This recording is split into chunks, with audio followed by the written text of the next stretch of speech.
দর্শক আমি এই মুহূর্তে উপস্থিত রয়েছি দিনাজপুর জেলার ফুলবাড়ি উপজেলাধীন আপনার আমিন এগ্রোতে। সুন্দর সুন্দর ষাঁড় গরু আজকে কিন্তু এইগুলা বিক্রি করলেন আমিন এগ্রো সত্তরের আতর ভাই।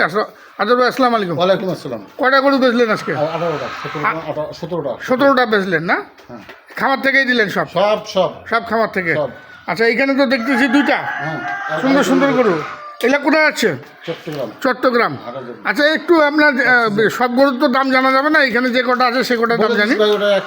এটা 128 মক্কা মদিনায় চলে যাবে। মক্কা মদিনা অক্সিজেন, চট্টগ্রাম অক্সিজেনে। এই গরুটার গাড়ি ভাড়া পড়বে কত? 1012 টাকা। হ্যাঁ, 1500 টাকার মতো গাড়ি ভাড়া পড়বে। 129 গরুটা ওখানে বিক্রি করবো আমরা 31.5। যে নিবে আমাকে যোগাযোগ করবে। এই গরুটার দাম চট্টগ্রামে 31.5। চট্টগ্রামে 31.5। আবার দিন কি ঠিক আছে? আচ্ছা, এটা চট্টগ্রামে 31.5। এটা এটা এই গরুটা আমরা কিনলাম আজকে দিচ্ছি আমি তারে হলো 19,000 টাকায়। হ্যাঁ, এগুলো 19,500। 1,500 খরচ 13,000 20,500। 19,500 20,500 21,000 গরুর দাম 22,500। 22,500 একদম। যে ভাই নিবে চট্টগ্রামে 22,500। চট্টগ্রামে পৌঁছে দেবে 22,500। আচ্ছা, এটা এটা এটা এই গরুটা একে দেওয়া হয়েছে, এখানে দেওয়া হয়েছে 25,000। 25,000। আচ্ছা, চট্টগ্রামে কত নেবেন এটা? চট্টগ্রামে এখানে গাড়ি ভাড়া 1,500। 1,500 25 26 26.5 26,500 27 28,000 হলে দিয়ে দেবেন।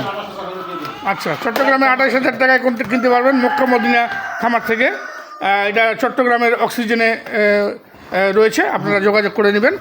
আর এটা তো দাম বলে দিয়েছিলাম তখন। হ্যাঁ, আমি যখন যেটা বলে দাম বলে দিছি। আচ্ছা, বলেন। এখন কোনো দর্শক মহাশয় যদি এই গরুটা নিতে চায়, হ্যাঁ, চট্টগ্রামে এই গরুটা তাকে দিছি আমি 25,000 টাকা। 25,000 26,500 টাকা পড়ে গেছে। 28,000 টাকা। 28,000 টাকা হলে চট্টগ্রামে এটা বিক্রি হবে। নিয়ে নেবে দুধ হাতের মক্কা মদিনা খামার। এখনো অফার দিয়ে দিচ্ছি। এখন মনে করবেন সেই অফার। গরু প্রতি 1,500 লাভ খরচ বাদ দিয়ে কেউ আসতে হবে না কাউকে।